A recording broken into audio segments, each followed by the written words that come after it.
Oh my gosh, the amount of decisions we've had to make. It really did take us by surprise. You think, we've made all our selections. It's totally fine. There's nothing to decide.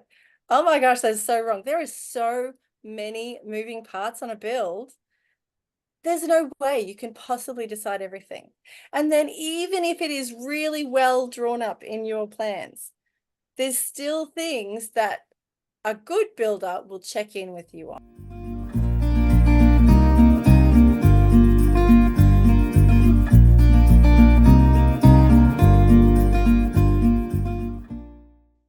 Obviously diving into construction and so exciting that you're almost finished. I think when you first got in touch with us to organize these podcast interviews, you said there's no major dramas or burning questions we have right now since going through Home Method has taken care of issues before they arose.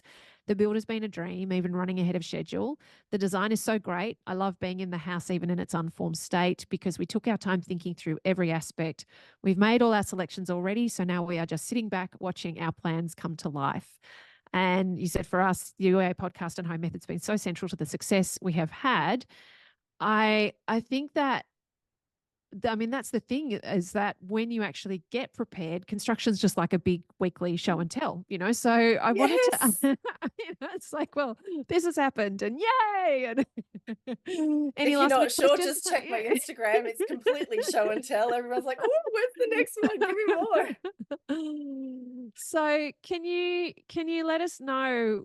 Because following along on Instagram, and I'll put your Instagram profile in the resources for this episode. And I think I saw it a couple of days ago. The robe interiors had just been installed, and everything's starting to really come together. You are definitely at the pointy end. Can you talk through the construction process just generally? Because I think that a lot of people would expect that it is where all of the action's happening. It is where all of the freneticism is. And for what we teach inside Home Method, it's not that. It's very much that you get yourself set up prior to construction so that construction can actually be an enjoyable experience of seeing all of this work be realized in the finished home. I'd love to know about, sort of your communication with the builder during construction, getting to visit site, how your budget's gone through that process. You mentioned some extra work's been added to the contract. And if there's also been any surprises or anything unusual that's cropped up for you and your construction experience generally would be really great to understand more about. Yeah, for sure. It's been really exactly that. It's methodical, I think, is the best word to describe it. And that I think comes down to the builder as well. That is the way he works. He's very methodical. He and his site supervisor have been working together for 20 years. They call themselves an old married couple. And it's Shane and Dwayne. That's excellent. Yeah, Shane's site supervisor. And head carpenter is Dwayne again. And I think there's another Shane. I'm like, dude, do you people not have any other names? And the kitchen guy is Shane. Yeah. So I have inadvertently, speaking of communication, it's been really fantastic. So I think straight up, Dwayne said after we signed the contract, he said, okay, so Kurt, who takes care of accounts and admin, he will get in touch with you within the next week or two, and he'll give you the schedule and have that all worked out. I know I'm sitting there going, come on. Of course you want to know. It arrived eventually, and what's happening when? So, and then I've got on the fridge, happy house list, so, so we're ticking off as we go. And, pretty much it's been on schedule, running up to Christmas. They were running ahead of schedule. But then we had a lot of rain. So after Christmas, the painters had been delayed at other jobs, which meant that they were delayed at our jobs. The electrician got delayed at other jobs, which means he was delayed at our job. And then there was also issues with locating the mains. It wasn't where it was supposed to be. So things got delayed. But yeah, communication, email, phone, text message, they're all open to. If it was urgent, we knew we'd get a text message. Sometimes it's, can you talk? And if I couldn't, then Paul could, usually. So, or if, because normally they'd contact me first, but they did know 2 days out of the week, I was not really contactable, but he texts me anyway, just in case. If it was just a simple yes, no, I could normally check and go, yes, do that.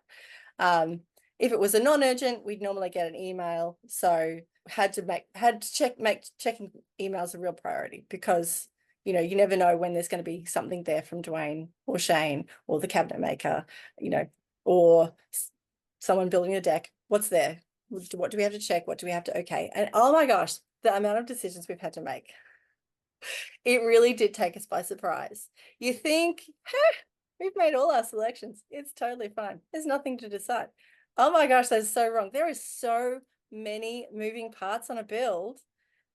There's no way you can possibly decide everything. And then even if it is really well drawn up in your plans, there's still things that a good builder will check in with you on. Hey, on the drawings, it's done this way. Do you really want it done that way? Or is that just representational? If you really don't want it done that way, this is what happens. If you don't, here's a cheaper, easier way of doing it. It's up to you. I don't mind. It's your house. You have to live here. So there was a lot of that. And so prior to the frame walkthrough, Dwayne sent through a huge long list of questions to be talked through at that meeting. And so, yeah, that couple of nights before was me doing homework of open plans, check. And then, you know, I love it. Once we've made a decision, he then comes back and says, this is what you want. Yeah. And then, you know, maybe a month later, this is your final chance. This is how you want it. Yes. They're coming in tomorrow. Yeah, that's how we want it.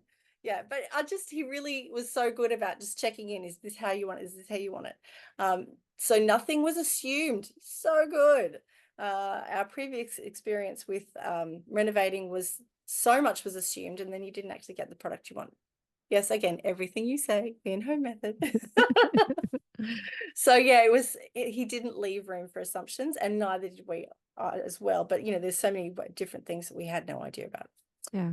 Site meetings. Can you imagine if you're having to make your selections as well during that time? Like if you hadn't done that prior to starting and you were having to also choose the materials, the products, the fixtures, the finishes at the same time? Oh, fine. If you have no job or family, who has time for that? Oh my gosh.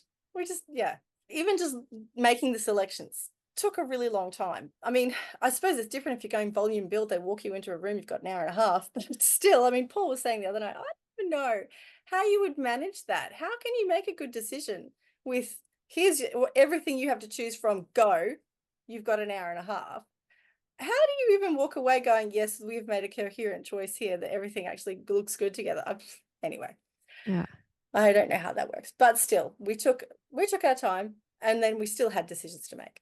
Yeah. I love that Dwayne was sending you that. It's a really great thing, I think, to discuss with your team about, you know, a lot of builders don't get themselves really familiar with the construction documentation, especially those that will start, obviously, the first time they're seeing the construction documentation is when they're pricing it for a contract because they're tendering on it competitively. And so the fact that he was being proactive like that and then preparing you with that list of questions to say, these are the things I'm going to need information on. Is that how you found your site communication has generally gone? He's given you a heads up and then you've been, you know, able to sort of flesh it out on site, understand the options, then make a decision, and then that gets put into action, rather than what often happens when things are all a bit hectic and rushed is that you're literally standing on site and saying, okay, this meeting, you need to decide X, Y, and Z, and you don't get any opportunity to sort of walk away and digest it and think about it and do that pencil and ruler on a piece of paper and really figure it out for yourself. Yeah, no, the only time that happened was with the paint. But I think that was far enough down the track that he's like, they'll be fine. Yeah. Yeah. Yeah, so no, he definitely, I think a good builder has to be a leader, and a good builder leads their team. That's really their job. They are the captain. You know, he's not on tools, he's not on site often, but he's all over what's going on. And the people who are on site are in constant communication with him. And then he's in constant communication with us, or site supervisor is with us. And he said, all communication, please CC both of us, because, you know, we both need to know whatever's going on. So yeah, definitely. It's always been, hey, this is happening in 2 weeks' time. Prior to this, you need to consider or make sure that you understand, all these different things. We didn't have weekly site meetings, but we did have regular access to site.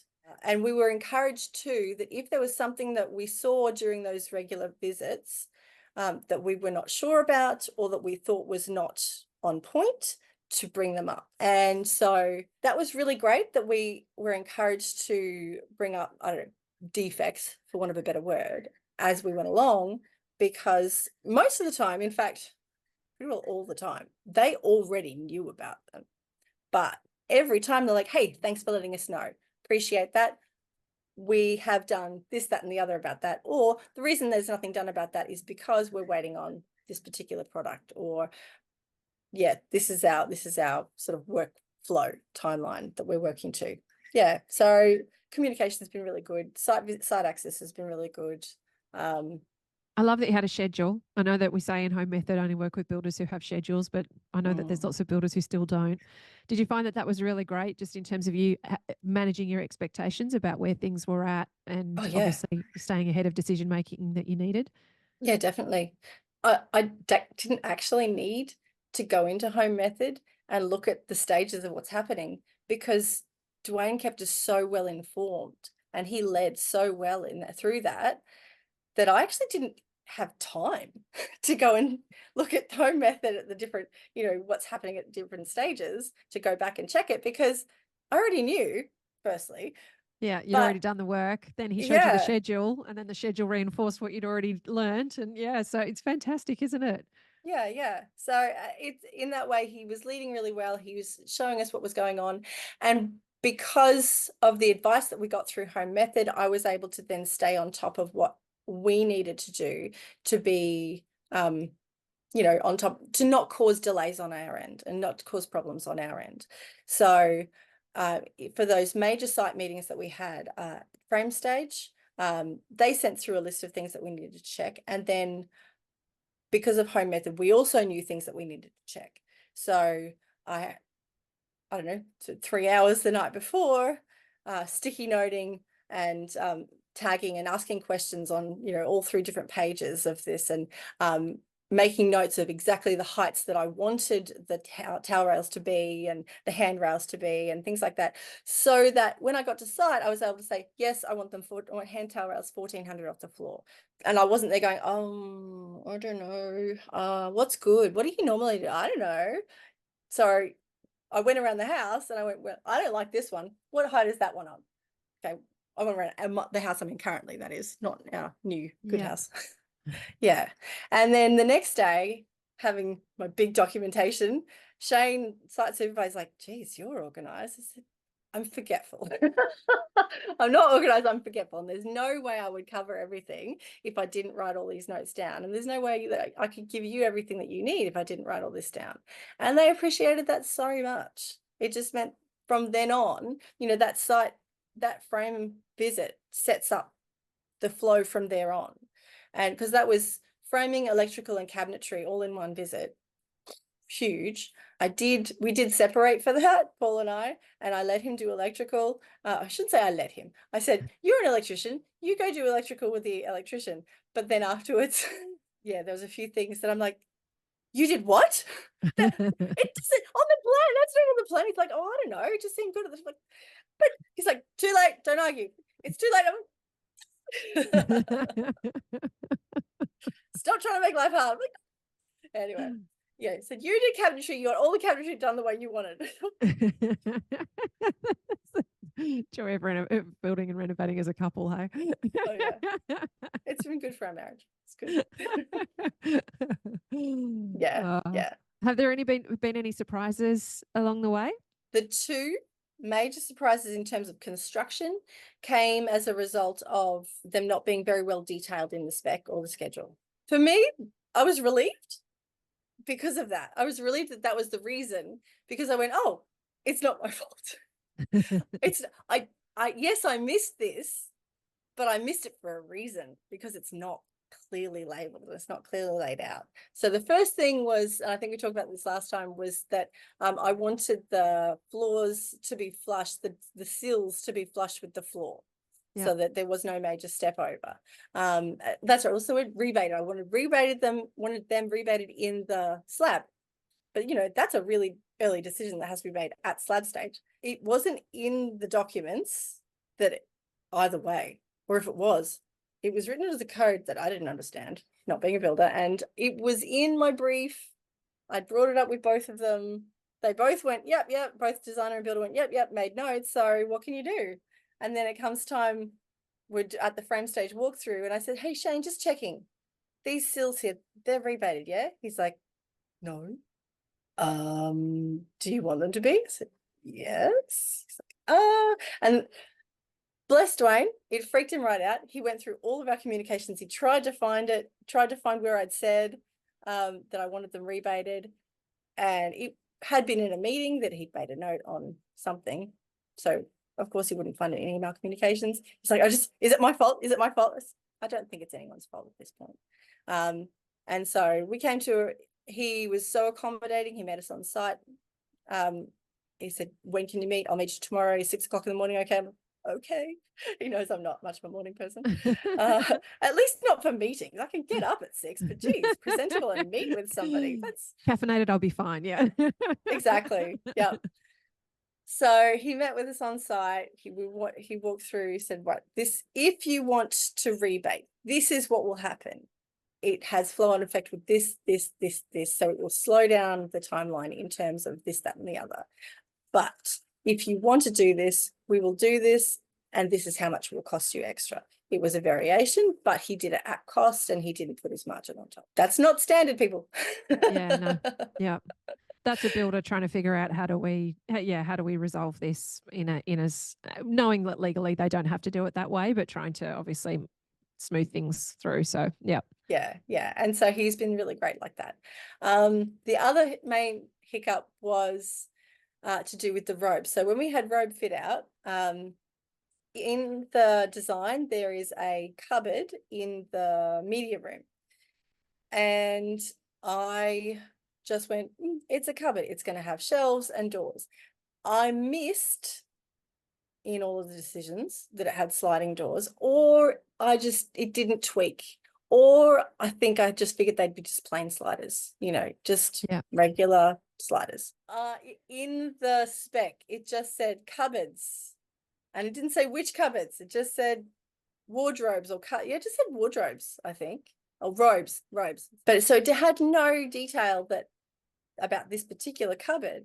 And so when we were doing the walkthrough with Satchels to do the robes, he said, okay, so I'm doing this cupboard here. I said, oh, are you? Oh, okay. And so he said, okay, so this is what we put in. And it was a very basic internal, just one shelf and a top. Yeah. And it was, I think the top of it was at 1,500. And it had 2 robe mirrored sliders in a lounge room. Yeah, and you were like, no, this is not what I imagined. Would you do that? It's not a bedroom. It's kind of weird. Yeah. And so then, it ensued a bit of conversation backwards. So it was a big surprise. Oh, okay. He said, so what do you want me to do? And that was one of those decide on the moment things. Yeah. So Paul and I went, how about you go measure up the other room and we'll have a quick chat. And I said, does that sound good to you? He said, no, that doesn't sound good to me either. Okay. All right. How about we just get him to leave it and we'll either do it later on if we can't come to a decision with Dwayne, or we'll get him to put some proper shelves in there. I met Shane on site and he said, so what do you want to do? I said, look, my absolute ideal would be to have swing doors that are not rope sliders and to have shelves at here, and here that are fully reinforced and strong and usable and the full depth. And he said, okay. Now we've got doors coming in 3 days' time. If I can't get standard doors, we're going to have to order them.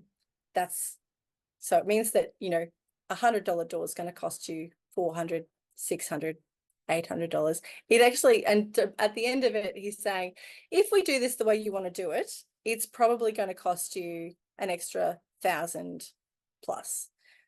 And I went, oh, don't worry about it then. Yeah, we'll go with the sliders and it just build me some shelves. It's fine. Yep. We'll do that.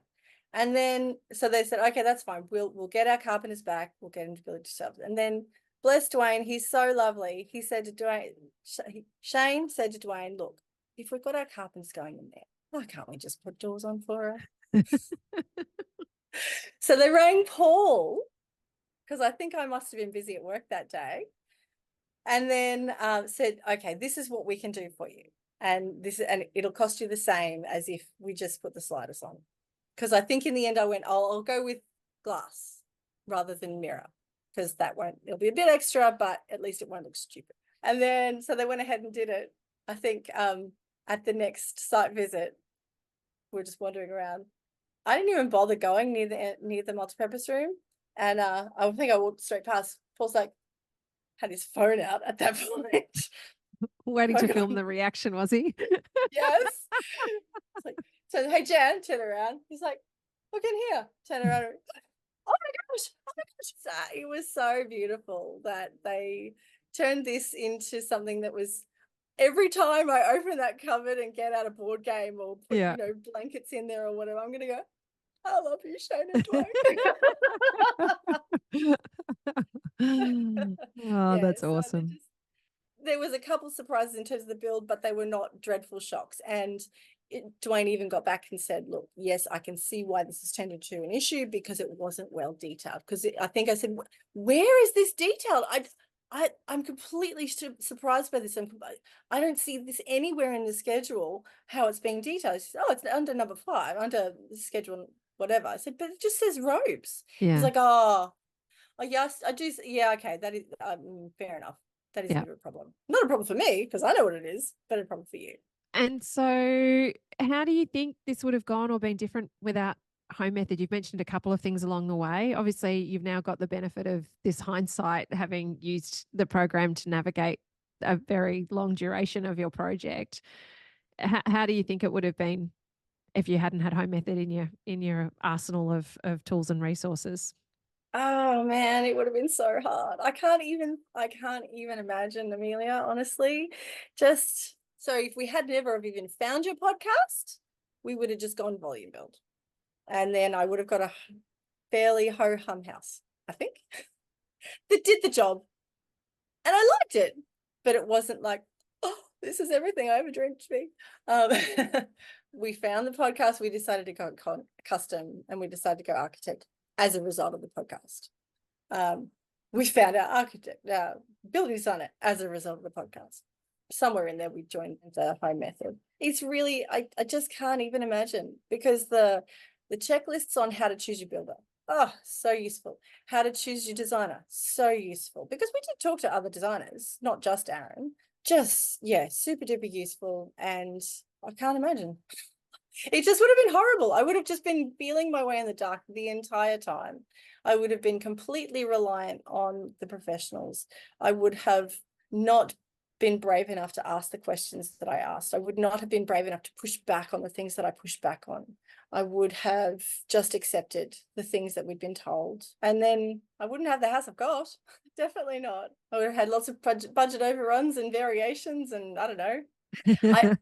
I have to say though, one thing I haven't done, which I'm a bit ashamed of, is in the midst of all of the construction, we went and chose a landscape designer, because the landscape for our build is really integral.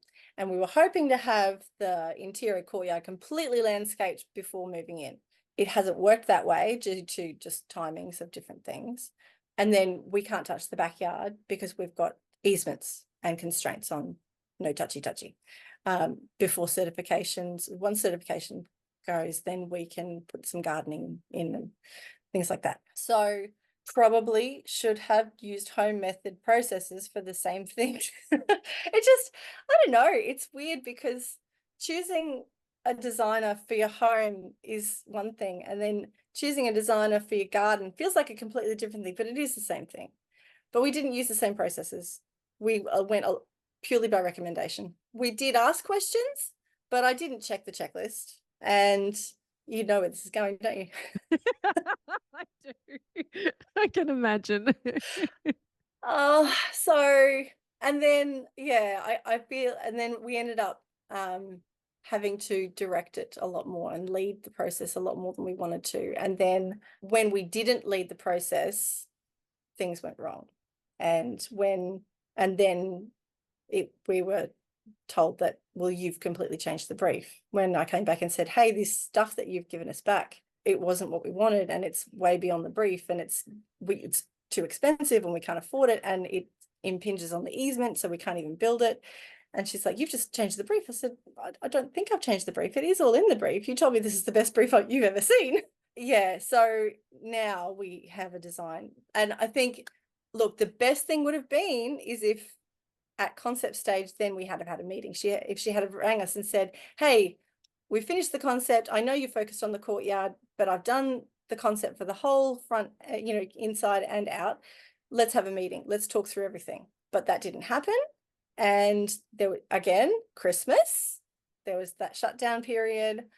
So I was focused on trying to get that courtyard moving, get stuff done for that, researching planting, researching stuff. And I wasn't looking at the backyard at all. And when she said, I'm going to go ahead and detail the backyard, I thought, surely not. She knows that we don't want that. I should have got in touch then and said, please don't. Or, hey, can we have a meeting before you do that? But, I wasn't leading the process. It's not my job to lead the process. And so she was leading the way that she thought was best, but it just ended up not being the best way for us. So yeah, that's been our biggest disappointment. And our Janet, biggest, in the grand scheme of all the things that could have gone wrong on this project. okay, it's fairly I small. don't think you need to be ashamed about anything. I think it's Yeah, but we yeah. should have used, honestly, for whatever professionals you end up hiring, people use the processes, use the checklist. I think too, it would have been interesting as well.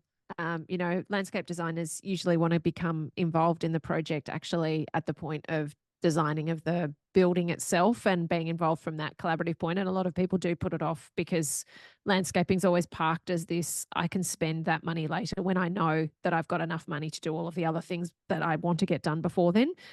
And so, yeah, it's always a tricky, because by that stage, you've been through the experience of a few years of making tens of thousands of decisions. So your decision fatigue becomes quite real, at that pointy end of when you're trying to make then choices for finishing something that's actually going to have a really big impact on this final kind of piece of the puzzle of pulling your home together. So I can completely understand that. Yeah. You took your eye off the ball and yeah, and even choosing a landscape designer in that design phase, it felt like a lot to do. Yes. Felt like, oh, I want to do this, but I'm just it's just a bit much for me right now. Yeah. And I can see how it would be useful. And Aaron would have been totally fine with us bringing another professional on board. And even, early on, Dwayne was saying, oh, you should probably get somebody involved. Like, yeah, we'll definitely do that. But just life. Yeah. Very understandable. So you're only weeks away from moving in. What are you most excited about? I'm really looking forward to having another check-in with you when you've been in the home for a while and hearing how it's lived up to. I think that when you've had this much intention, you've educated yourself this way, you've invested this much effort, time, energy, money in creating this incredible result, that then living in it gets to be this surprising, delightful, enriching experience. So I'm really looking forward to that check-in. What are you most excited about when you get to move in the next few weeks? Just starting life. Oh, I'm just really excited that I'm just looking, it's exactly like having a baby, you've waited this long and just, all right, get out. I'm done. let's just start this new phase. Come on, I just want to start this new phase of my life with you in it, and that's the same way. I just want to start this new phase of my life with my house in it, and just to enjoy doing normal day-to-day life with this house as a part of it, not as a job. Yeah. Not as this thing I've got to attend to all the time, this thing I've got to keep thinking about. But it's just the thing that actually supports you doing everything else. Yeah, in a really good way. And every way, every step along, I'm sure it's completely normal, at the Okay, here's everything for tender. Gosh, I hope we've got this right. Okay, here's the contract. Sign the contract. Gosh, I hope we've got this right. And now moving towards moving in. Gosh, I hope we've got this right. And it's like, look, that's me. My husband doesn't seem to be having those thoughts at all. He feels cool as a cucumber, happy. He knows everything's totally fine. But every now and then I'm like, oh, geez, I think we've got this right. I hope we've got this right. I think we'll find out if we've got this right. It's normal. I'm just Yeah, looking forward very to it normal. just being normal part of life and enjoying the house. I'm just looking forward to it, normal life being, yeah, a house and not a project. Yeah. Yeah. Oh, Yeah. well, Janet, thank you so much for sharing so much information with us about this construction phase. And as I said, I'm really looking forward to being able to check in with you for you to let us know how the experience of living in this dream that you've made real is actually for you on a day-to-day basis. Mm. Really appreciate your time and being so generous with your information and your journey. And yeah, just really, really grateful that you could be here on the podcast. Yeah, my pleasure. It's been really fun. Really good.